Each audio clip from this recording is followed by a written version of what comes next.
I got it for you, Mike. Oh, you got an open, Tony? Yeah, I do. Well, we're live. I got it. Welcome to MJT. Tony Tucker here. If it is your first time, please consider subscribing. I am with NFLMike, Michael the Mike of TikTok fame, the Joe Morley, also a growing dominator of TikTok. We're here to talk about the Super Bowl. We got Mike fresh off the Super Bowl, getting that Chiefs confetti cleaned out of his G-string, and he's going to be talking about the Super Bowl right after this.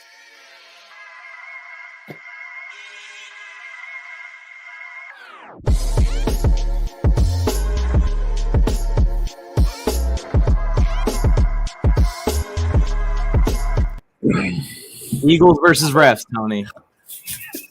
Don't you dare say that. That's Joe's line. Joe's the hater.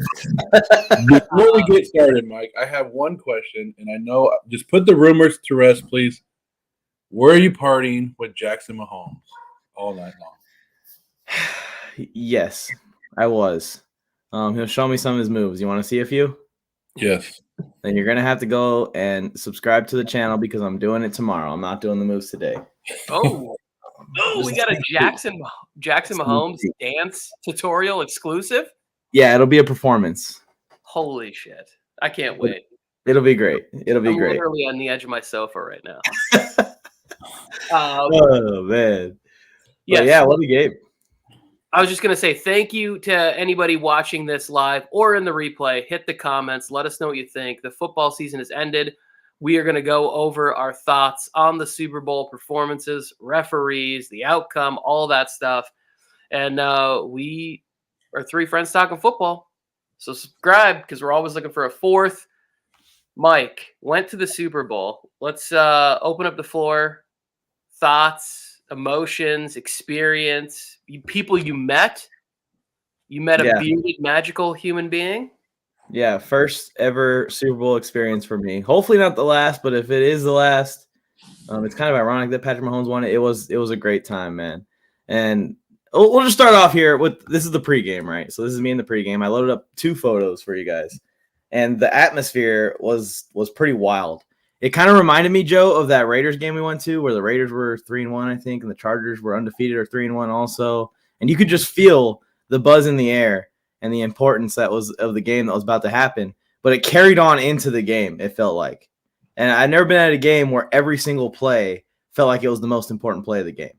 And you could feel it from the Chiefs fans that were in attendance, the Eagles fans that were in attendance. So the actual atmosphere itself was actually different. And I would say it's worth it if you ever get a chance to go. And as far as the fan bases themselves, they showed out. I was at one part of the stadium, and I think I texted you guys. I was like, this place is red. Like, there's Chiefs fans everywhere in this part of the stadium. But then when I went to my seats, it was all green. It was all Eagles. And I think that these richer people that can afford Super Bowl tickets purposely did it because I was sitting on the Eagles sideline, and on that side, it was all green. And when I looked across at the Chiefs sideline behind them, it was all red. So the stadium was kind of split in half. And there's conflicting reports out there at which fan base dominated. I think that it just depended on which part of the stadium you were sitting in. There were Chiefs fans everywhere. I'll tell you who there was, what wasn't there. There's only 2 Chargers fans there. The fan of the year that went on the field in the pregame and me. That's it. There was no other Chargers fans in attendance. I didn't see a single other Chargers fan at the Super Bowl. The fan bases were great. They went at it. It seemed pretty healthy too. I expected that though because it is a Super Bowl. I didn't see any fights. Didn't see any loud arguments after the game was over. Everyone kind of high-fived each other. The Eagles fans cleared out in about 10 minutes. They probably took whatever rage they had to the parking lot and started flipping cars or some shit. I don't know what they were doing. So the fan bases were cool as well. The game itself was awesome. And then on my way out, obviously I ran into Ryan Fitzmagic, but this was my reaction. It was tough because it was bittersweet, right? I enjoyed the Super Bowl, every second of it. It was so much fun. I wanted the Eagles to win. That would have made it just a little bit better. But I feel like after this, reflecting on it, it doesn't really get much better unless the Eagles would have won the game. But I was smiling still because I was still happy, even though the Chiefs won. But yeah, I ran into Ryan Fitzmagic on the way out. That's who I met up with. But that's it. I didn't really meet anyone else cool there. I'm upset with you, Mike. Why? Because you should have had some binoculars and you should have been watching the sideline and let me and Tony know which color Gatorade they put in the cooler before they dumped it on Andy Reid's head. So Tony and I could have made a little bit of money. Are you able to like bet that close to the game where it's like I see it, I see them putting it in right now, or is that considered insider information in betting? I don't know. I saw a lot of TikTokers knew how what the first like it leaked somehow that what Rihanna was going to sing first. I thought it was gonna be "Please Don't Stop the Music," and I didn't even bring up the halftime show. Rihanna killed it, and from my perspective, some people don't like it because she didn't do much dancing or anything, but I think she's pregnant. She is pregnant. Yeah. So I don't expect her to do much dancing. It was already pretty crazy to be pregnant and fucking levitating up to the sky on that platform because you can't see the strings in the stadium. It just looks like those things are just going like crazy. It looks like a Super Mario map or something. But the vocals itself was I couldn't even. I thought she was lip syncing. It was crazy good. It was so good. She was lip syncing. It was terrible at some certain points. The music would keep going. She'd be like, "Please don't stop and her mouth would be over here, but the music was still coming out perfectly. They got me then. I was astounded. Pregnant women around the world are pissed off at Rihanna right now because they're like, dude, I just want to sit on the couch and have my husband bring me some water. And Rihanna's over here dancing, doing a whole damn halftime show. Halftime show, yeah. Also, at the end of the show, and I hope this doesn't get me waxed, just want everyone to know that I would never harm myself when something happens to me. I got waxed. She, at the end of the show, this isn't on the broadcast. I watched it back. She very clearly went like this, very slowly, and held it up for like a good 5 seconds. Do it, Mike. That's the Illuminati signal, and they cut it out of the broadcast purposely. So that means that it's something. It's something. Otherwise, they would have kept it in. Oh, what happened to Mike? What was that loud noise in the background, Mike? The internet came for Mike.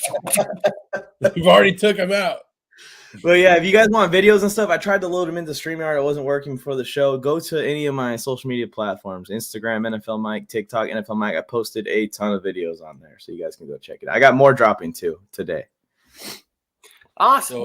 I'm glad one of us was able to afford the Super Bowl experience. I'm only wasting that kind of money if it's the Chargers. That's it. Yeah. Well, shout out to PFF. They got great grades on the site, but they led me astray with my predictions, which we can start talking about now. Yes. Let's go before we dive in deeper. Let's just talk sort of ranking this Super Bowl based on Super Bowls that you've seen, and not that you rewatched, but while you were a fan, it was a new experience. Because I know Mike's gone back and watched every Super Bowl, but I'm talking about while you were alive and you were anticipating a game. Because I think I would say my 3 favorite Super Bowls that I've ever seen, and this one was not it. It was Pittsburgh, Arizona. That game I thought was absolutely a fantastic game. I would put the Seahawks Patriots, even though I hated the outcome, the way that game ended, it will forever be talked about, right? Because the defense is like, why didn't you run the ball? Marshawn's like, why didn't you run the ball? But then Tom Brady's legacy was like enhanced and saved and vaulted to another level. And then obviously Brett Favre beating the Patriots, a young 12, 13-year-old me was outside doing snow angels and going crazy and all of that good stuff. So those were my 3 favorite Super Bowls that I've watched. Yeah, this one's on there for me. It would have been raised higher, and we're going to talk about it more if it just ended differently. I'm not even saying whether it's a good call or bad call. If it just ended differently, whether the Chiefs kick a field goal there or the Chiefs have to score a game-winning touchdown there instead of kicking a field goal after that penalty happened, it just ends a little differently because the game itself was one of the more back-and-forth Super Bowls I've ever seen. And it was super exciting to see the offenses make some of the plays that they made. Early on in the game, immediately started. The pace picked up at the very beginning of the game with the Chiefs and the Eagles opening drives, and then especially towards the end of the game when the Chiefs were really turning it on. And I really appreciated, and I think I texted you guys about it, that the Eagles came out and they were not afraid to let Hurts step back and throw the ball. I don't know if the shoulder was feeling better or if that just was their game plan. Like, hey, they expect us to run the ball, 35 times in this game, so let's throw some balls over the top early in the game, and they happened to just complete them for touchdowns or what it was. But I appreciate that. That made the game a lot more exciting. Those sudden big plays out of nowhere to Devonta Smith down the field or Dallas Goedert making some of those crazy catches. A.J. Brown's touchdown was beautiful, obviously. But I think that my two favorites is the interception, Malcolm Butler, because I think at that time, weirdly enough, people were rooting against the Seahawks, and I was rooting against the Seahawks in that game. And then my favorite of all time is the 49ers Ravens, Ray Lewis's last game. I consider it in my mind Colin Kaepernick's last game that he was good. And the Super Bowl that ensued there, the power went out, all kinds of crazy stuff happened in that one. And I'll put this one at third behind those two. My favorite of all time, though, is Super Bowl 10, just because I'm a nerd. But we won't talk about that. I don't know if I'm the only one, but I must be the only one because I was watching the game. It was a good don't get me wrong, great game. It was a good game, back and forth. But at no point in this game did I ever think the Eagles had control of this game. And then you go back and you watch it, and it seems like every time the Kansas City Chiefs offense took the field, you knew they were going to drive down the field. So I liked it in the aspect of how much points were being scored, but I never felt like it was out of control for Kansas City, and I never felt that Kansas City was never going to win. I don't know if you guys felt that way. If you guys, even when the Eagles had a 21-14 lead, 21, they were up 21-7. Joe, I had a similar feeling watching the Panthers-Patriots Super Bowl because Jake Delhomme balled out in that game, right? Steve Smith played incredible in that game, but I always felt just Patriots are going to win this game. Like I was always like, they'd already been establishing the kind of team they were, and I was like, Panthers just won't win. They just won't have the ball last or whatever. Like it'll just end poorly for them, and it did. This is why the call is really going to be a thing that kind of overshadows some of the moments in this Super Bowl, because if you really look back at it, the Patrick Mahomes run should be iconic on the bad ankle late in the game. It should be iconic, but it's probably going to be kind of spoiled. And that defensive touchdown is what really won this game for the Chiefs. Because the Eagles offense was also on fire. They moved the ball a ton, but that one mistake swung this thing back in favor of the Chiefs, and you could feel the momentum from that point forward.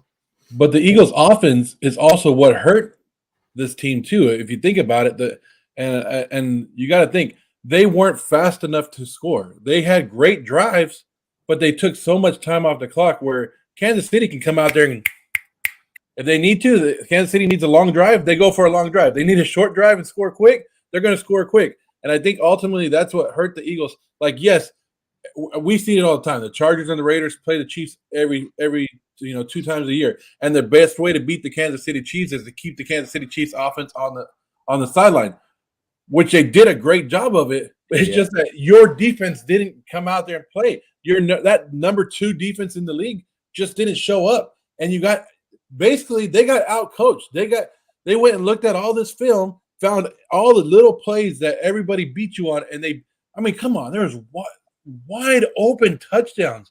Wide open, uncontested, 2 of them uncontested in this one. And then that's not even talking about some of the other mistakes that the Eagles made. But I don't know. I don't like that Kansas City won, so I'm not gonna rank this as a top 5 Super Bowl. I'm not gonna do that. Any Super Bowl with the Raiders in the 3 that they won, especially 1, 2, and 3. And I'll even put the loss up there as number 4. There you go. I love it. I said Super Bowls you were alive for. Joe Morley's parents weren't even alive for those Raiders wins. They were so damn long ago. The loss is one of my favorites too, Joe, by the way. I watched that one lunchtimes. Yeah. Oh, you're right. I was in San Diego for that. That Bucks whooped them. Got him. Joe, I think that you're underestimating the Eagles defense did enough to win this game. It's just that one play killed them and the punt return killed them. Mahomes didn't have 200 yards. Mahomes didn't have 200 yards passing in this game. Have you gone back and looked at like some of the defensive stats? Like what do they call it? The DVOA, the defensive average per play and stuff like that. It's this game. If you go look at the stat wise, the new stats that they came out with, the blowout Kansas City ways. Yeah, the defense was not good, Mike, and they did not play well enough to win this game. And I think that's what is. We'll go down here because it kind of fits in. We're talking about it overall. Let's talk about Jalen Hurts' performance, right? Because I think overall, like what we're talking about, the defense and Hurts, when you're playing a team like the Kansas City Chiefs, we saw you have to play perfect football in the biggest games to beat them. As Chargers fans, we've seen it. You cannot make one mistake in the game because that's how good the Chiefs are. They will overcome everything. Jalen Hurts, in my estimation, played better than Patrick Mahomes in this game for 98% of it.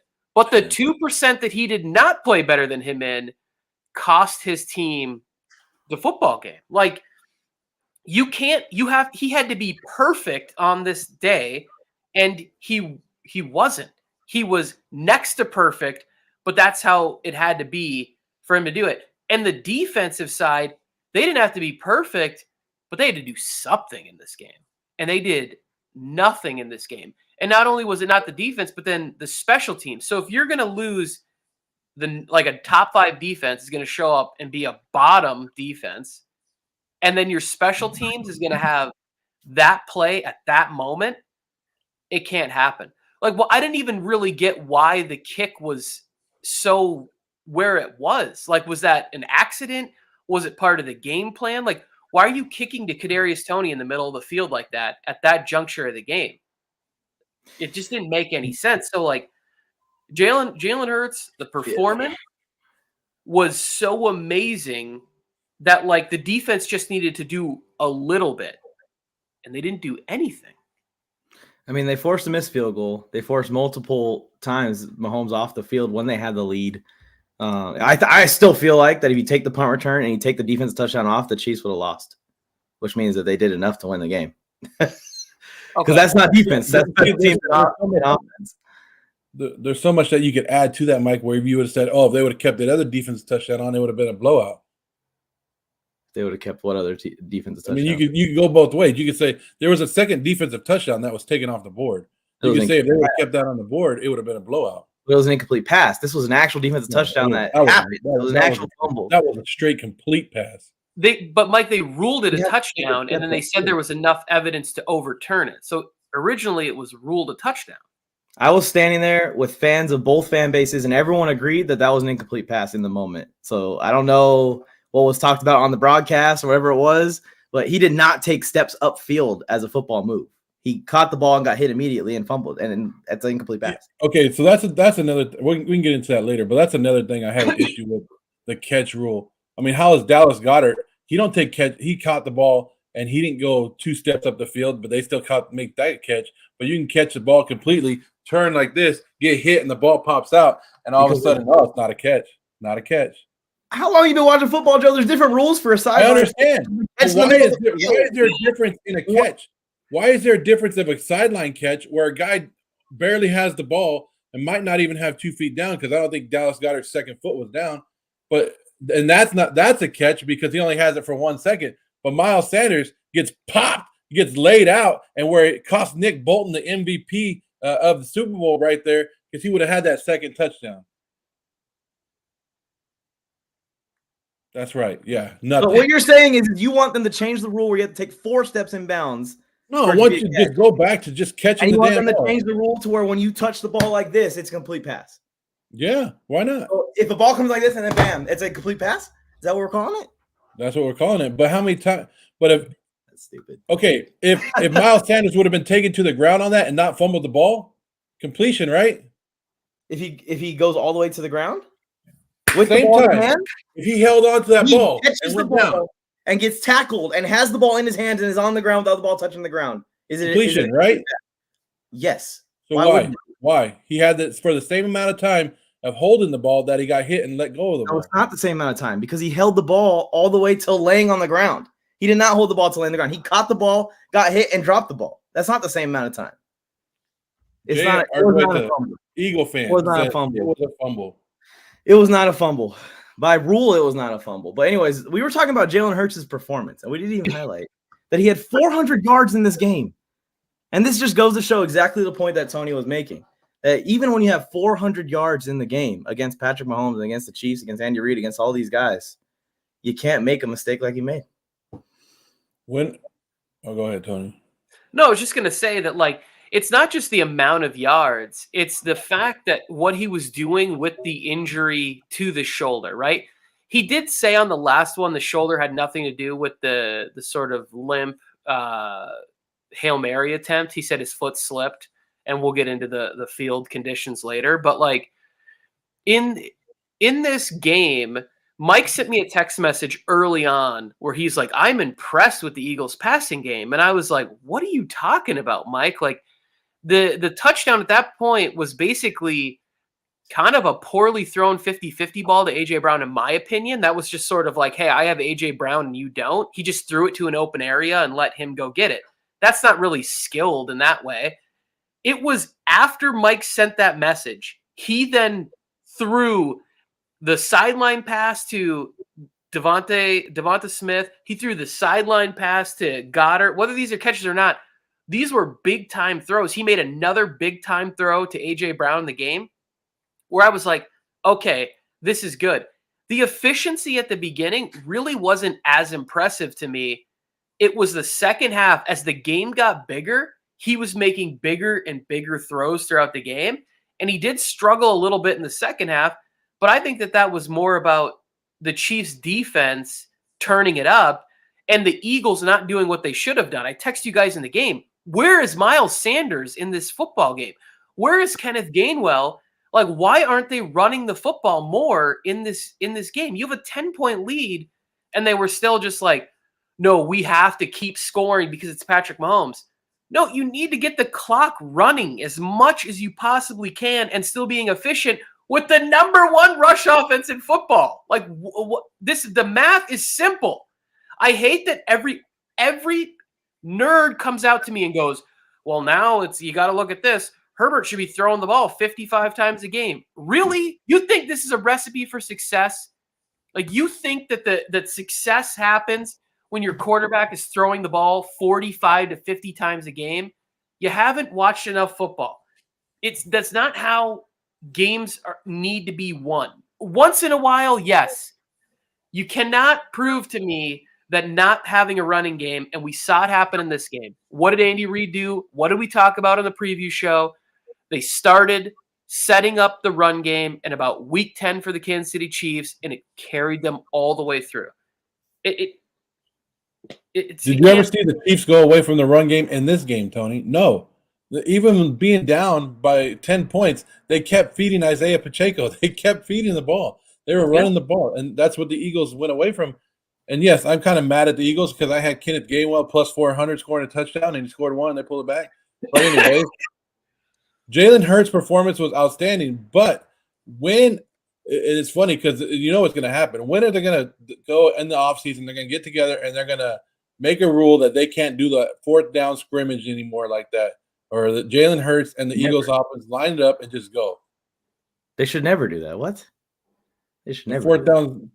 Where they're on fourth and one and the QB sneak. Yeah, they're going to make some rules where they're going to stop that crap. They should not stop that because that is not good because of Jalen Hurts. That's not good because of anyone other than Jason Kelce. Jason Kelce's the one that's expert at that. It's the NFL, Mike. Anything that is a disadvantage, they're going to change it. I know. I especially for the defense, right? Because I've seen plenty of fourth and ones QB sneak stuffed. And we're all talking about like Lane Johnson. Those are false starts. I don't give a damn what we're saying. He's just a great guy at catching it. So Lane Johnson's a false start all damn day, helping Jalen Hurts in his performance. But I think what hurt Jalen Hurts is holding on to the ball and making everything. I felt it was all the Jalen Hurts show. It went back to where, remember early in the season where everybody was making memes and videos about it, where Jalen Hurts like, this is what's going to happen. You run this way, and I'm going to score. I'm going to do this. Like, I don't feel like I understand a great performance, 400 yards for him in his first game, but I felt that he put it all on his shoulders and tried to do it all himself. Yeah, and I think that with you guys, like when I was looking at the numbers right now, the Eagles and the Chiefs ran the ball a similar amount in this game. That should not have been the result. The Eagles should have ran the ball 10 more times. Agreed. So that was their key to success. And, yeah, it led to a really high-scoring game, and Jalen Hurts deserves a ton of credit for sticking in the game, especially late in the game. That last drive was exactly what I expected out of him. I expected him to be calm, collected, focused even in that moment. But they could have gotten it to a point where it did not come to that, and it would have been, closer to your score prediction, actually, Tony. It would have been like 31-27, 31-24, games ending instead. I called this how the game was going to end in the show. I said this will end with Patrick Mahomes driving down and a Harrison Butker field goal, because I fucking hate the Chiefs. I hate the Chiefs so much, and we're going to get into that in this offseason, what they've done, what they put together, and there's a good chance we're going to see the Chiefs again. The Jalen Hurts performance gives you the kind of thing where you're like, a quarterback who runs the way he runs was going to win and change the narrative on Michael Vick's, Lamar Jackson's, all of these quarterbacks that we've seen that come up short, Cam Newton, they always sort of came up short, which was you cannot win a Super Bowl being a sort of 50-50 run to pass quarterback. And we were going to see it for the first time, where somebody was going to, you look at the numbers that he put up as a running back and the numbers he put up as a quarterback. And it's still not happened. And the further we get away from all of the defensive rules, just watching the Baltimore Bullies broadcast last night, there is no way half of these guys that are playing skill positions would have survived playing football 15, 20 years ago. Like, they were getting torn in pieces and in half.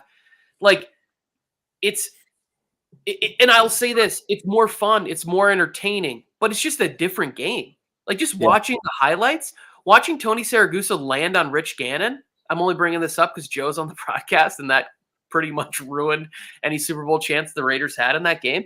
You could never do that. Tony Siragusa would be shunned from the NFL for intentionally bringing down 360 pounds on top of another human being. Now you have guys almost injuring themselves to not have that happen.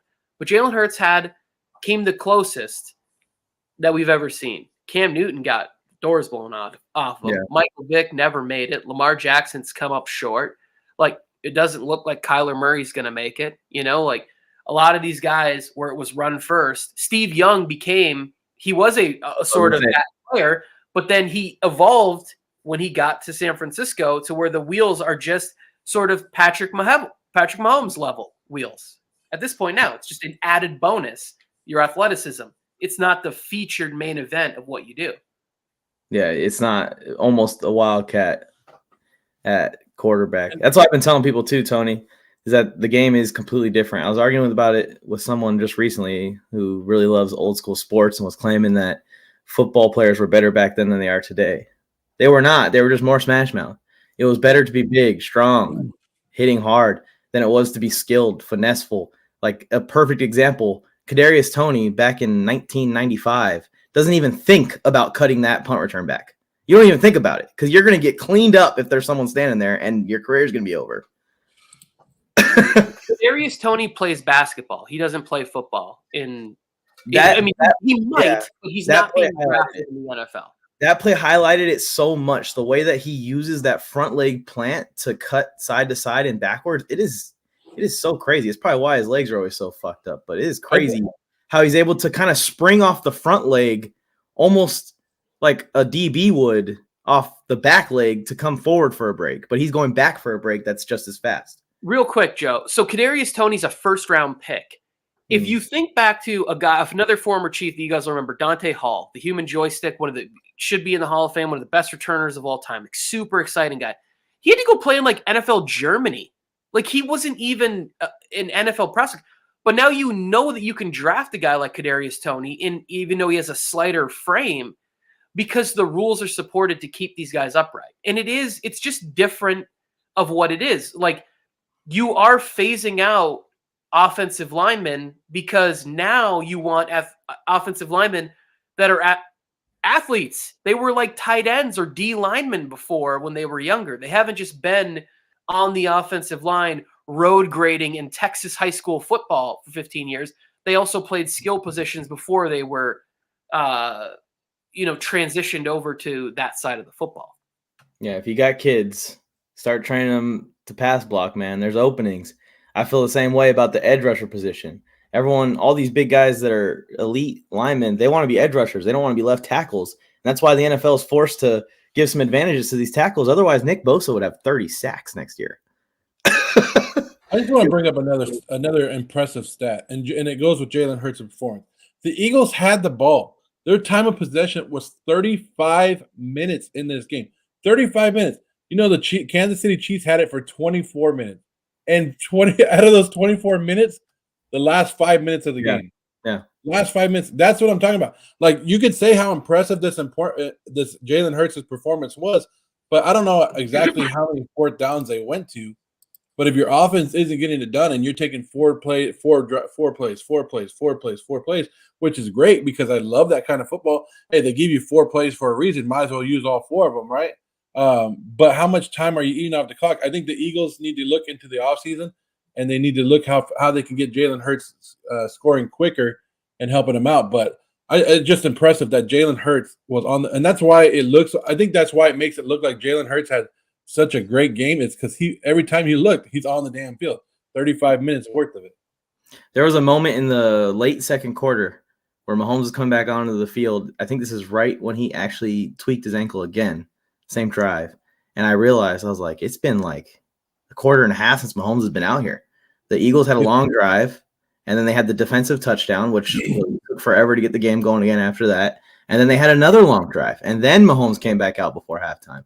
I was like, this is exactly what the Eagles want to happen. Even though they gave up a touchdown on defense to the defense, they want Mahomes on that sideline. It might be a blessing in disguise. Everything was leading up to the Eagles. Everything it was there. But if you watch, and here's another thing now, that Falcons Super Bowl is going to be more of the norm going forward because the way the game is built offensively, right? Like everything is for. So if you can get a quarterback that can really light it up, we just saw what happened to the Chargers in that game. A 27-point lead years ago, this game would have been iced away. But these coaches, for whatever reason, haven't figured out how to protect a big lead in the new NFL where it's super pass-friendly. Because if you go to these more aggressive defenses, all of a sudden the refs seem more inclined to throw flags. Yeah. They seem more inclined to referee the game differently when the game starts to speed up and both sides are starting to get a little friskier. They then lead to giving calls to the offense, helps move the football. Passing is more available. You can't hit these guys. No receiver's afraid to go over the middle anymore. Nobody. You're seeing guys just being like, well, I'm going to catch it. I'm defenseless. They have to let me. This never happened when I was a kid. And is it good for football? Sure. It's good. It's fun. It's entertaining. But it's going to lead to 10-point lead. That shit ain't safe. That's not safe against Patrick Mahomes. Get it. We saw the biggest lead ever be lost this year. Just a couple months ago, Colts gave up a 33-point lead. Yeah. And I think that's why the Niners defenses are so good, because they've started to realize you don't need to have a crazy secondary. You need to try and have a crazy pass rush. That's going to be your best way to defend these passing offenses. Mike, the Eagles had the best pass rush in the league, and they got 0 sacks in this game. Zero sacks. Do we have a Chiefs thing here? That was one of the topics I wanted to bring up, especially Andrew Wiley. We know the Chiefs O-line is good, but especially Andrew Wiley handled his own in this game. And you could say slips or no slips. I would say that they slipped on 10% of the plays. So Andrew Wiley still deserves a huge shout out for his performance in this game against Hassan Reddick. They put Brendan Graham out there. They even moved Sweat over to try out Andrew Wiley because OBJ was great on the other side. So that's the biggest surprise for me is how shut down Wiley was. I expected the Chiefs O-line to be good. I didn't expect them to be leaky, but I thought it was going to be a game like we saw with the San Fran O-line where the Eagles, they get through on 5 to 10 plays throughout the game, but they make them count. And they're big sacks, they're strip sacks, they're hard hits, whatever it might be. So shout out to Wiley. You know what's funny to me, Mike, is everybody keeps talking about the field's so slippery, the field's so slippery. How come it feels like it only affected one team? How come it feels like the Eagles were the only team affected? Because if you watched, you didn't get to see this, Mike, but on the broadcast, the Eagles are the only team to switch out their cleats. The only team. The Chiefs never switched out their cleats. They kept showing the Eagles, look at they switched from this one to this inch. They switched their whole cleats completely. The Chiefs played in the same cleats the whole damn game, never switched them. Yeah, I'm not saying that. I'm just saying that the offenses had an advantage. That's all. Both offenses. Here's the thing: is unfortunately human beings, and now that we can all communicate and whatever, we are conditioned to complain about anything. Because what did we complain about last year? The field and SoFi is terrible, and they ruined Odell Beckham's chances to be MVP because that turf isn't good or whatever it is. We're gonna bitch about no matter what the surface is, but both teams have to play on the surface, and one team was available. The thing that sucks is it neutralizes your pass rushers. Like it really does mess with Hassan Reddick's ability to be able to use speed and convert that into power. Because once he's going fast and then he needs to engage, he needs to be able to lock in and force a 400-pound man. Well, what's going to happen? His feet are just going to go out underneath him. We saw it all game like that. Was like, even if you tried to turn the corner, if you tried to get your bend on around the edge, it wasn't going to happen. It just, the field wasn't there for you. That's why I was talking to you guys about this. I kept seeing Hassan Reddick dropping back into coverage. I was like, what is this? If the pass rush isn't working, then maybe trying to drop him into a passing lane was an option for them, where they were like, all right, let's try something else because we aren't at home. And it was the same thing the other way too. Like if you think about it, and you think about the Chiefs pass rush, you know, you expect more from Chris Jones and these guys. They put Chris Jones at the edge for a lot of this game, and every time I noticed it and I keened in on it, I was like, okay, here's Chris Jones' chance. It's 3rd and 8, and he's on the edge here, opposite side of Lane Johnson. Chris Jones might get a sack here, and Jalen Hurts has plenty of time, and even bigger, the D linemen are falling and slipping. So he has huge holes to run in, which I think could have been more of an advantage for the Eagles than the Chiefs, because Patrick Mahomes had that big run. That's not what he's trying to do. Hurts, he's cool with running. He had 15 carries in this game, which is it went both ways. So you're right, Joe. I don't think that the Eagles fans should be going, "Oh, the field was slippery, that's why we lost." That's not the case at all. But I think that for the Super Bowl, the NFL, owes it to the players and to all the fans to have everything as perfect as possible. Look, I can't blame the NFL, because reading everything that they did for this field, they went out and grew this field in a sod field, did all this, brought it in 2 weeks ago, put it down, was taking it in and out of that stadium every day, according to all the reports. Every day they're taking it to get sun, put it out in the sun, bring it back in. They spent over $800,000 just to have a grass field for the football game, is what it said. And it didn't work out. It sucks. It didn't work out. There are human aspects, but Kansas City, from what I've read, when they went in there week 1, complained about that field. And so everybody who's played in Arizona has complained about that field. They try to do it. It's not, you can't blame the NFL. I mean, when you're spending $800,000 on a field, you got to think that they're trying, because they've heard the players complain. We don't want to play on fake grass. We don't want to play on fake grass. They tried, and it just didn't work out. It's so weird, man. Let's. I do think we're going to get into a breaking news that just came on my phone in a second here, but let's just say this. It'd be cool. The NFL should just pick some random place, maybe in a desert city somewhere, and just create Super Bowl City, where they have a controlled biodome field that every year the Super Bowl is just in this big vacant area, and it's like a 2-week concert, kind of like Coachella. It's emptied out, and it's the NFL creates a whole new city around just this Super Bowl stadium. And maybe at that point we could quit bitching about the field and the surface and everything else. But in the breaking news, it just came on my phone. We already saw the Eagles lost Shane Steichen. We were going to talk about that at the end of the show. I just saw that Jonathan Gannon has taken the head coaching position for the Arizona Cardinals for a 5-year thing. I joked with you guys about this, and I said, do you think that Bidwell watched that game and then was like, hey, man, just hop on the plane with your boys and head back to Philadelphia? We don't even need to have this interview. We don't need to have anything after what we saw in that Super Bowl performance. But Jonathan Gannon taking on the Cardinals. What do you guys think about this job, this situation, this everything? I don't think Bidwell had a choice, Tony. I don't think Bidwell got to go say, and we don't want Gannon anymore, because nobody wanted to coach in Arizona. So you had to take it, and you have to make that big splash, even though it doesn't seem like come on. Eagles didn't even trust Gannon going into the Super Bowl, where they had to bring in Vic Fangio to help him out. So now you're going, this is our head coach. This is your head coach, the guy that just got ran over in the Super Bowl, and now you're bringing him in. And is Vic Fangio going to come with him into Arizona? No, because he already signed with Miami. So I don't know. I think in hindsight, I mean, you're getting a Super Bowl a guy who led the number 2 defense in the league, and you're bringing him in, but you're also bringing him to a dysfunction franchise with no quarterback. And this is going to be one. This might go. You know what? I'm going to say it now. This is going to be one of the worst hires in the NFL this year. Yikes!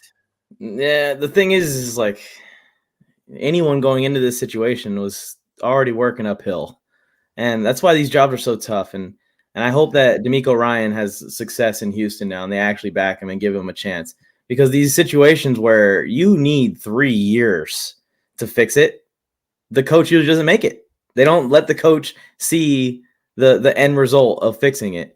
And this Arizona team feels like it's going to be one of those situations, especially with all the guys on the team that are veterans that are on their way out. I'll say it's good news for a guy like Isaiah Simmons, I guess, because the Eagles did display a way to use those versatile DBs to the max. Isaiah Simmons is borderline a linebacker.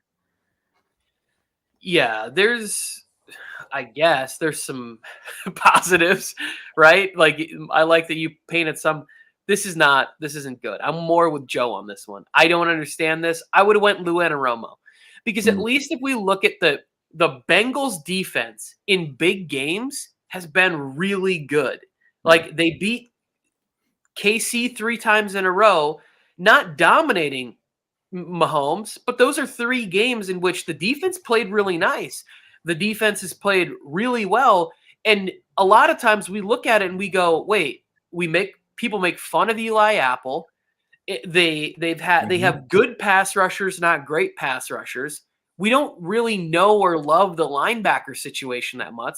So when you look at the Bengals, it's like, dude, this guy really coached him up. He's had Super Bowl experience. So, like, why would you go with the guy who just got annihilated in your state in a game where, like, everybody talked about? There's literally broadcasts where people named all 11 starters of the Eagles defense being like, I don't even know how the Chiefs have a chance. Look at this Eagles defense. And that's what they put out there, was that they over pursued, which that's a coaching thing, right? For a team to identify, oh, they over pursue on the jet stream, or they get confused in these moments. Those are coaching things. And this is the guy that you had come in. I wish Jonathan Gannon all the success in the world. You have a quarterback who you're dedicating like the second highest cap hit to, who has questionable study habits, who is nursing a knee injury that may not even play next season. Yeah. And he's a mobile undersized quarterback. Like, this is a bad situation. I would have went Lou Anarumo. Or how about this? We're talking about the field and the surface and all that. The best way to keep from slipping is to just switch to all power rushes. The Eagles have a lot of power rushers. That's kind of their thing. Yep. They had Ndamukong Suh, Linval Joseph, Brendan Graham, Fletcher Cox. Why aren't you putting in the big boys to do the power rushing then, since Hassan Reddick couldn't do anything to a point that they got him dropping back in coverage? I do agree on that, Mike, that I thought that there was going to be more rushing up the middle, because so Patrick Mahomes is going to have trouble going laterally, right? Because of the ankle injury. Why isn't the pass rush coming from the center? Why wasn't there design blitzes with even like, get something new? Like, let's get Kaiser White coming in where it looks like he's going to be in coverage, and then he's coming late up the middle, maybe running a stunt with Hargrave or Fletcher Cox or something in the center there, because that's the one spot where he's going to have the most flexibility to move, is stepping up.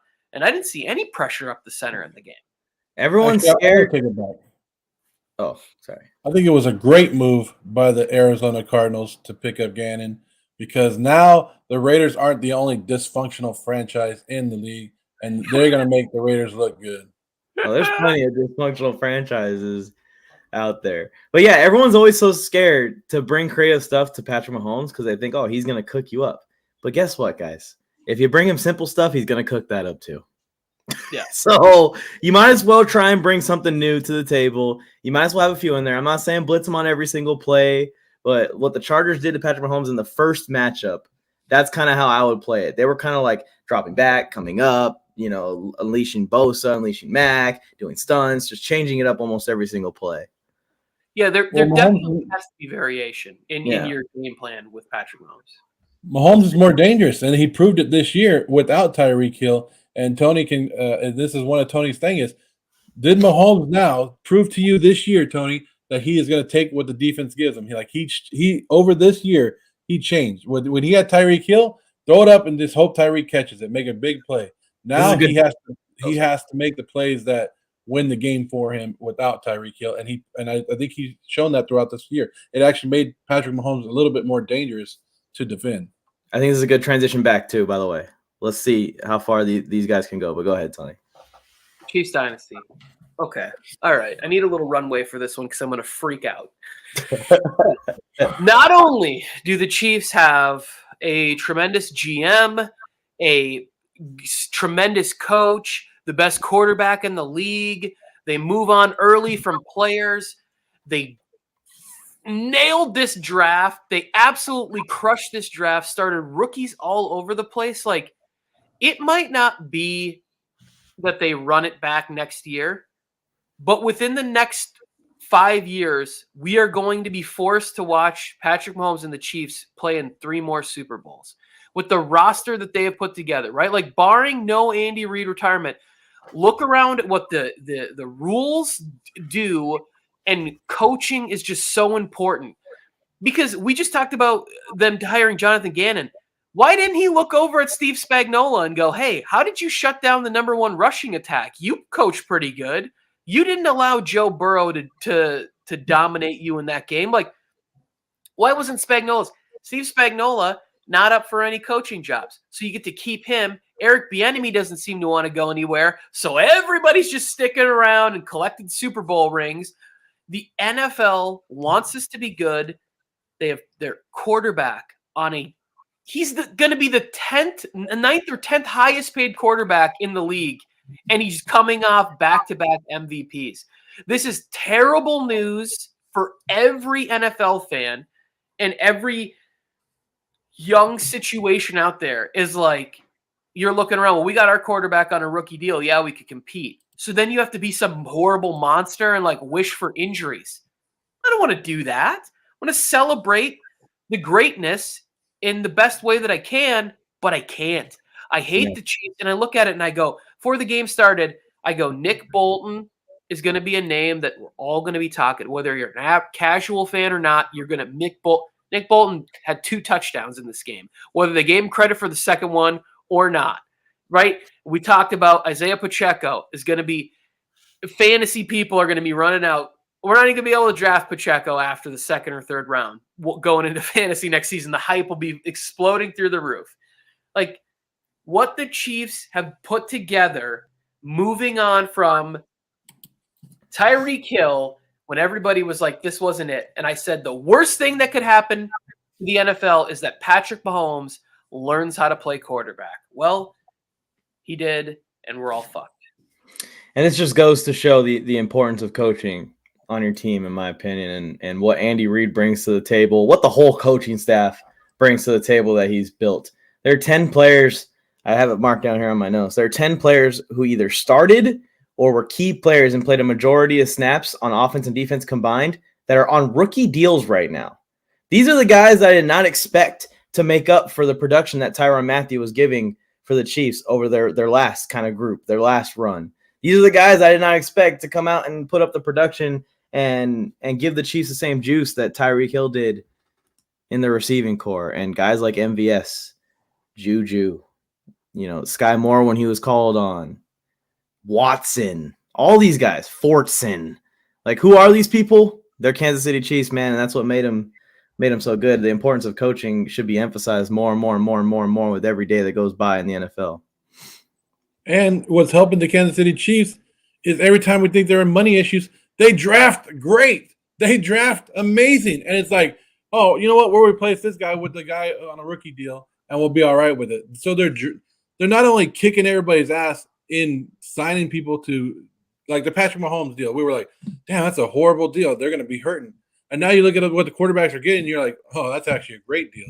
And then they're going out there and drafting all these guys and make it. Oh, I'm looking at their draft picks and I'm like, okay, this year Isaiah Pacheco was what, 7th round pick? A 7th round pick. Everybody had a chance at him, and you not see that speed and you let that go. Watch. I wouldn't be surprised if they draft another running back next year, and it's even better. The Kansas City Chiefs not only kicking our butts and getting the free agents because now you're winning. All right, every coach wants to go there, like Tony just said. Now players are taking. Juju took a pay cut to go to Kansas City, and they're talking to him after the game. He's like, "I'm gonna do whatever I need to do to stay here." He's not looking for the money. When you're the ultimate goal for a player is to win a ring, and if you're gonna tell me, "Oh, it's $2 million less to go to Kansas City, but you're gonna win," I'm going to Kansas City. If you get a tip that Andy Reid likes a running back, draft him.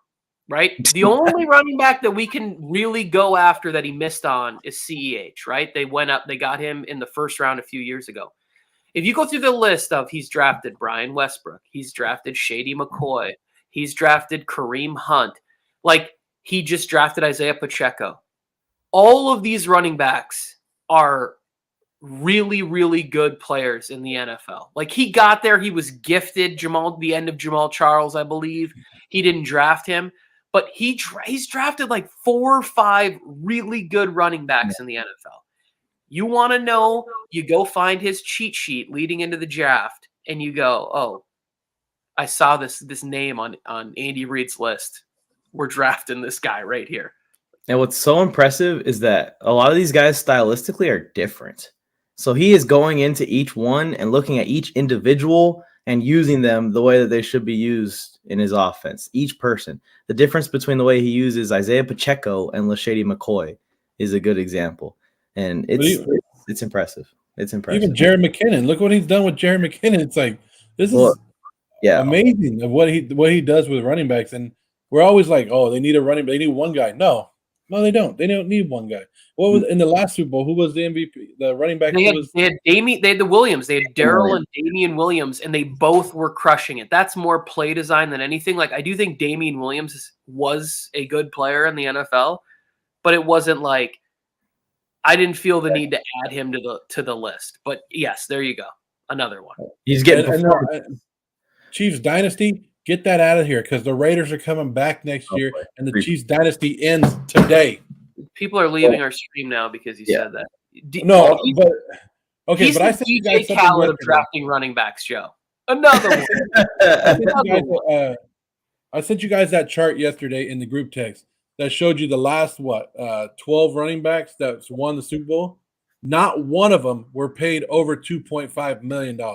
So what does that mean? Is that something that we should be looking for going forward? How does that affect the running back position? Because Kansas City Chiefs, they're not paying these running backs a lot of money. They're paying other positions.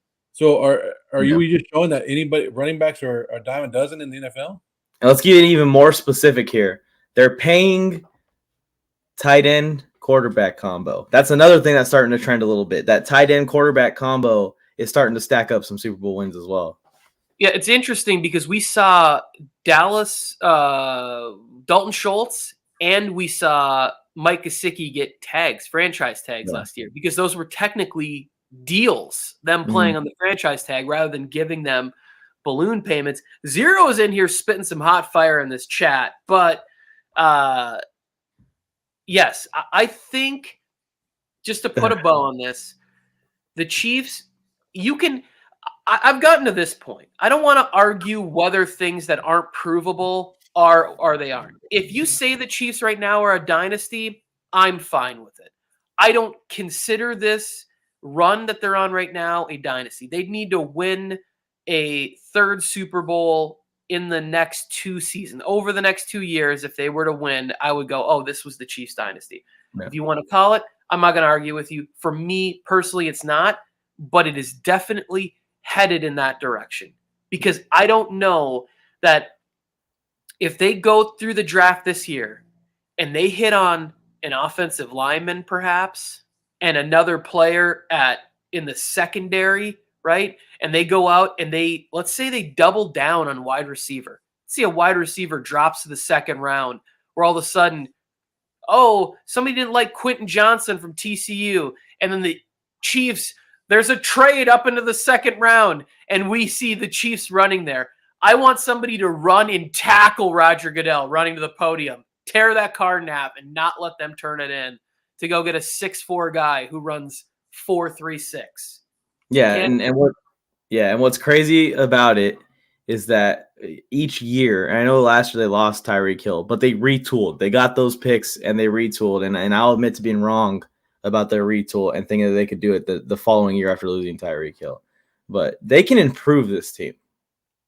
They have the freedom to. They have $10 million in cap space, which isn't a ton, but when you already have a Super Bowl winning team and you have all your draft picks and you have a little bit of cap space, they can improve a little bit roster-wise. It's just the design of the team is put together so well that, like, they didn't need Isaiah Pacheco. That's why they could take him in the 7th round. Like, he was an undrafted player. Like, he was more maybe special teams guy because of the speed. But you can take that shot when you already know that you have 2 starting quality backs on your roster. You can bring in those guys on your team, and that's a nice luxury to have. You're not searching for an answer in the draft. You're searching for solutions.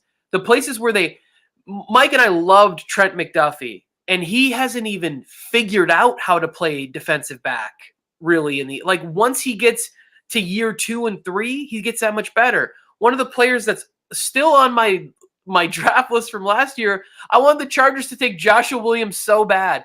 A defensive head coach gets his hands on a 6'4" DB that needs direction and guidance. He should have been a slam dunk, and instead we took a defensive tackle. Like, here we are. It's a passive lead, coach. Like, you can't stop the run anyways. The defensive tackle wasn't going to do it. Anyways, from the Chiefs dynasty, right? Let's move on, and we can close the show with this because I think the Eagles are in more trouble than the Chiefs when we talk about their roster, what's going on, their cap space. They just lost both their coordinators now, defensive and offensive coordinator, out the door. And here's their list of free agents, guys. By the way, they have $6 million according to over the cap right now to spend this year on all these guys. They got to bring some of them back, some will retire, whatever's going to happen. Fletcher Cox, Robert Quinn, Brendan Graham, John Hargrave, Jason Kelsey, James Bradbury, Kaiser White, Ndamukong Suh, Linval Joseph, Boston Scott, Miles Sanders, Gardner Johnson, and Marcus Epps are all free agents. That's the team. That's 11 starters. I mean, what the hell? It's brutal. It definitely is brutal. Where, Joe, you want to go first on this? You're muted. You're muted. I don't want to go that bad. You lose two of your coordinators, and you know, I don't care about the salary cap, Mike, anymore. The salary cap's the biggest myth that we've ever seen in our life. Like when the New Orleans Saints were $80 million over the cap, and then we're able to sign players and get back under, I don't care about the salary cap no more. I just look at it like if there's a way they're going to get them in there. Howie Roseman is showing that he actually does have a little bit of knowledge and actually building a team and doing a great job making smart little moves here and there. I'm not going to discount the Eagles' chances to repeat because of one thing, Mike, and one thing only. They play in the NFC. The NFC. And like I got banned on TikTok the night before the Super Bowl because I was on there pissing Eagles fans off. And I said the Eagles, you put the Eagles in the AFC, they barely make the playoffs. You put the Eagles in the NFC, they're the number 1 seed. So the NFC is the weaker conference. With Tom Brady leaving, more likely Aaron Rodgers leaving, the chances of repeating are excellent for the Eagles, even with losing all these people. Joe, you know that the division the Eagles play in has the highest record in the entire NFL? Mike, the division is still the shittiest division. Come on. You can't – you're building a division up because basically you're putting sprinkles on a pile of shit. The Cowboys suck. The Washington Commanders are a horrible team, and the New York Giants still have Daniel Jones, and they played above their head. Come on, you play. That's what I'm talking about. When you're letting those 4 teams run and be part of the best in the NFC, that means your conference is shitty. So you think this is the worst division in football? No, I think it's the worst conference in football. He's talking about the NFC over like. I understand, but we are disrespecting the Eagles and what they did this season. I'm just saying. First of all, I'm not. I patted myself on the back. I'll do it again. I picked the Eagles to win the division. I picked the Eagles to be in the championship game, and I picked Jalen Hurts to be like my top 12 quarterbacks at the beginning of the year. Here's why the Eagles have a chance, and what I hope the Eagles can do is I hope that they can help Jalen Hurts see the larger picture of everything. And when they go to the table to negotiate the contract, how can they figure it out so that he can still keep all the pieces around him that are necessary? Yeah. But the reason they have a chance is when I look around, they got the best quarterback in the NFC. Barring Lamar Jackson coming over, right? Or, maybe Aaron Rodgers is there or stays in Green Bay and has some sort of, one last ride performance there. Jalen Hurts is the best quarterback in the NFC. I think that they have a lot of good quarterbacks, the Daks, Kirk Cousins, Jared Goffs, Geno Smiths. I think that the one person who's a tremendous difference maker is Jalen Hurts. So while negotiating, can they do that? Because the Eagles, we're not talking about it enough, they've drafted well at positions, right? They have Nakobe Dean getting ready to play. They have Jordan Davis. They have Cam Jurgens, who's going to be a nice offensive lineman for them. They have good receiving weapons there. Like, their offensive line is still going to be a strong point. They're still going to run the ball. Is the defense going to be like maybe as dominant? Is it going to be another 70-sack performance? Now with the genius architect Jonathan Gannon there, of course not. But I think the Eagles can repeat because the NFC is such a wild card. Like, you're looking around and you're like, what's the team that's going to stop them? Is Brian Flores going to put the Vikings over the top? Are we expecting the Lions to make a huge jump? Like, any team from the NFC South? We don't even know who the quarterbacks in the NFC South are. So when I look around, like, yeah, it's repeatable. But that also leaves the door open to, hey, you get some health and Dak puts together sort of a Joe Flacco-esque playoff run. Cowboys could be in the Super Bowl next year. Like, the NFC is that wide open. So yeah, I give the Eagles a better than 50% chance to be back in the NFC Championship game, playing against the 49ers. Like, those will be my top two teams going in. I kind of want to see what happens with the Rams, because I think a healthy Matthew Stafford, the Rams can be good. But, Seahawks had an amazing draft. If they land some of these players in free agency, but the Eagles are still it. Even if they lose all these players, Mike, they're still right there because it's a quarterback league and Jalen Hurts is the best. But I hope that he works the contract out so they keep a good team around him, because that's what's important. Yeah, that's the biggest thing. Like James Bradbury, Gardner Johnson, some of these guys that are still kind of like in their prime. You want the leadership to be there, but Brendan Graham is of the last Eagles, group. Jason Kelce is of the last Eagles group. These guys are retiring, or these guys are going and doing twilight years somewhere else. Fletcher Cox, same thing. Maybe that makes sense to let those guys go, but they got to figure out a way to keep some of these guys in town. That's why I want the Niners so badly to stop fucking around. I'm a big Trey Lance guy. I love Trey Lance. I believe in Trey Lance. But they're risking it whichever way they go, other than bringing someone from the outside in. They're risking it, you're saying, based on health, because we haven't seen them keep the quarterback up. And we don't know if Trey Lance is good enough. And we don't know if Brock Purdy is good enough to do it, because they haven't done it. And they're both injured. That's why I think they should go get Derek Carr. But it's just my own dream scenario. I would love Derek Carr. Let's finish it up. Great Super Bowl, everything like that. NFL news. Who said it in there? Harrison said earlier, Jim Caldwell heading to the Carolina Panthers as a senior assistant. He won't be an offensive coordinator, but as a senior assistant, which they already added Deuce Staley, and they added the Denver Bronco guy that I can't pronounce his name as their defense coordinator. Panthers looking good over there. What was I going to tell you? The two coordinators from the Eagles have left, got head coaching jobs. So every head coaching job is filled now. And today at 4:00, Derek Carr gets his release, and it just came out the Dolphins want him to call and get in there. What? The Dolphins? So, Peter Schrager is saying that the Dolphins are very highly interested in Derek Carr as soon as he hits the market at 4:00. As Future they should Hall of be. Famer. Future So Hall of Famer.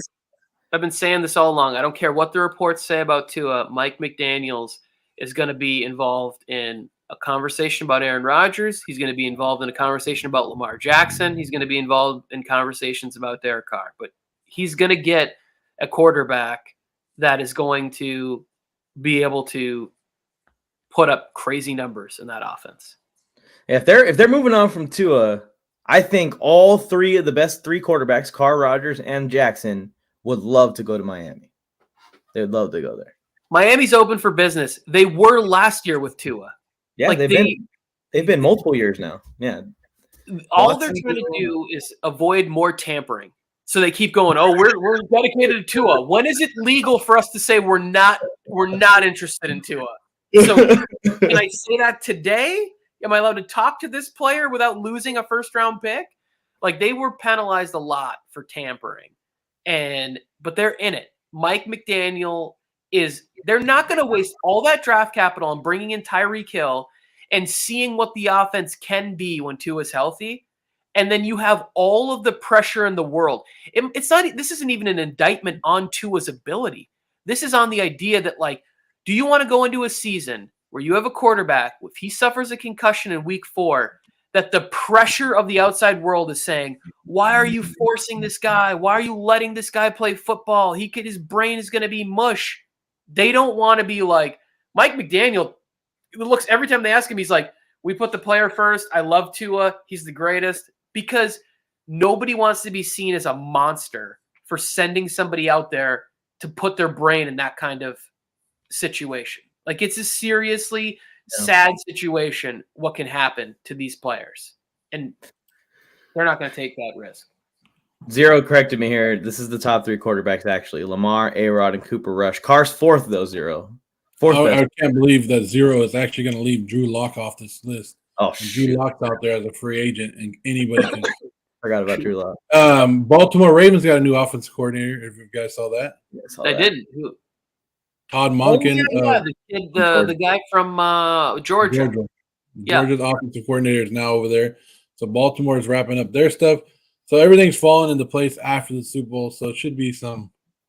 I mean, Tony, I told you yesterday. I said the Super Bowl is a great thing, right? 1, it caps off the end of the year, and 2, that means today means what, Tony?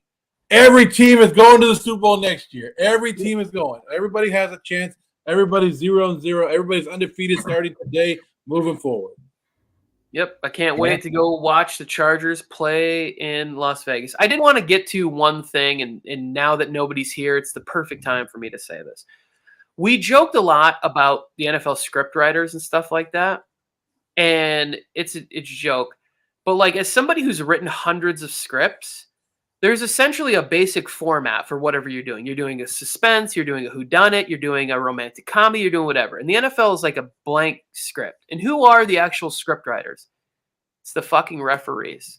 Because we keep getting put in this situation where they have judgment calls, and they are the ones that are writing major moments in all of these NFL games. Because there's too many calls that are like, well, they're questionable. Was this a catch? Was he down? It's a judgment call. It's a bang, bang play. So, yes, there are script writers, and they're the referees. Like, that is what they are. They are writing each game, what's going on there. Major things happening every game where the referees are making decisions based on experience and information presented to them, but they are the ones writing portions of these games. And if you have a chance to take yourself out on a meaningless play at the end of the football game, you can't. You didn't call that for the first 3.5 quarters of the football game. You can't do it there. Like, you just can't throw that flag in that moment. Even if it technically was a thing, you didn't call it before. So. But here's the thing too, Tony, is it goes both ways for the referees. If they call it, we complain about it. If they don't call it and it's a blatant holding, we're going to be like, why did they call that holding? So either way, if they called the holding on Bradbury, right? say they didn't call the holding, and now Chiefs fans are going to be like, well, that was holding, and they ended up losing the game. Either way, we would be complaining about the referees. So the referees are basically in a lose-lose situation. They're in a lose-lose, but the thing is like if you didn't call that same, like, if I bet Eagles fans could go and find situations where the same thing happened on the other side and it didn't get called, right? So if you're going to make that call earlier in the game, or you made that call earlier in the season, that's fine, right? Let's shrink it down to just the game. Then just be consistent. Because I'm not going to argue with consistency. If you made that call in the first quarter, fine. Then you call it again. If you didn't make that call in the first quarter, I don't see how you can make that call in that moment of the game. Like, it just doesn't sit well with me, where it's like, oh, we missed the other team getting the ball back with any meaningful time on the clock because of a technicality. So, like, get your shit together and realize the control that you have in the game and just be consistent. I just want just be consistent. Well, I think that's what makes it worse too, Tony. No, you don't want to follow me on social. The referees had a chance to throw a flag early in the game on the same two players, Bradbury and Juju Smith. When Bradbury had Juju Smith's arm behind him, and they let it go. And I think that's what you can go back to and be like, hey, how come you didn't call this one, which was more of a hold, and you let that one go, and then you call this one at the end of the game, which was kind of ticky-tacky, but it was under the penalty. It was a penalty, but kind of ticky-tacky. But that's what I'm saying. Bradbury came out and said, and I think he's just saying the right things just to say it. He came out and said, I did grab him, but I thought they were going to let me get away with it. Because, like you said, Tony, they did let him get away with it throughout the whole game until this moment. Exactly. Yeah, and it probably went both ways, like Tony's saying, and I'm with you guys. I want to see consistency at all, or in all games, but especially in the playoffs, man. Things get tighter. We all know things get tighter. The referees take themselves out of the game for the most part in the playoffs, so it does not make sense for them to all of a sudden be ticky-tacky on the last play, where honestly, I mean, yeah, if you let Juju run that route with no defender there, maybe that's a easier completion and they score a touchdown, and the Eagles still would have gotten a chance to respond. Even if, let's say James Bradbury trips and falls at the line of scrimmage and no one's there with Juju. Juju scores the touchdown to go up 7. The Eagles would have gotten the ball back, and the game would have been so much better as a finish. If they hold the penalty and the Chiefs kick the field goal right there, now we have what? We had how many more minutes left? 2 minutes and something seconds left? 2 minutes, 30 seconds left? And the Eagles get the ball back. And like you said, Tony, there's enough time if the Eagles kick a field goal for the Chiefs to get the ball back. And that changes the whole ending of the Super Bowl. I don't even know if the Eagles would have won if they don't make this call. I don't think that call cost them. Like I said, the punt return that they gave up to Kadarius Toney cost them more than anything in this game. But, man, it just sucks to see. It just sucks to see because, especially being there, I would have gotten to see what could have probably raised up on your list, Joe, to like number 5 Super Bowl of all time, right behind the 3 Raiders wins, the Raiders loss, and then this one. Yeah, it's not that it cost them the game.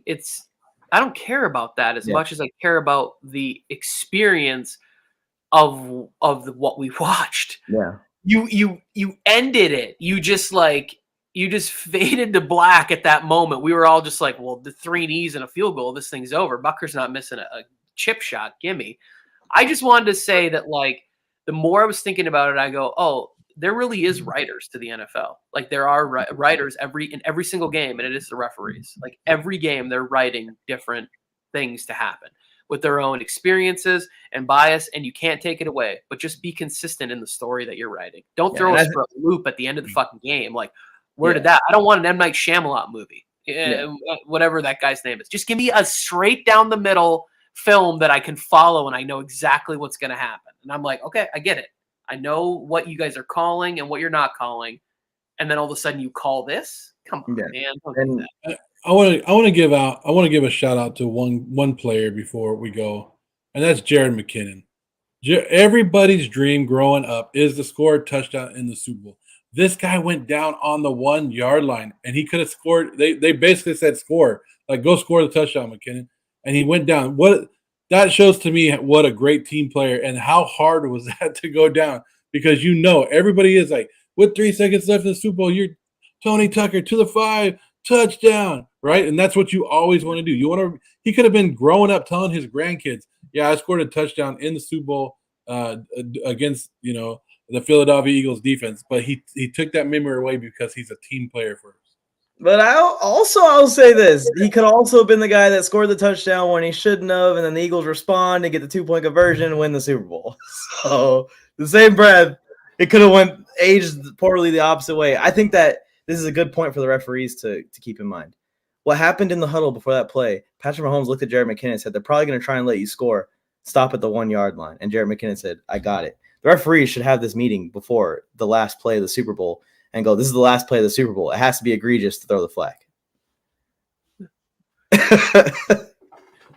It just has to impede the, had the ball even just been more in the vicinity, I would have been fine with it. But the fact that it was just airmailed by 8 yards over his head, I mean, they don't need to take into a fact that it's the fourth quarter and Juju probably already runs a 4.6 40. Like, he wasn't going to get to that ball in any version of reality without fouls. Let's end this show. Yeah. Thanks, everybody, for tuning in. We really appreciate it. If it's your first time here, please consider subscribing. As I always say, we are 3 friends who love talking football, but we're always looking for a fourth. So hit the subscribe button.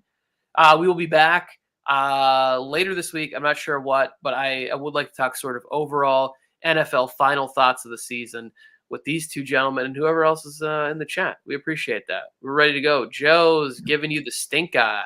Giving you the stink eye.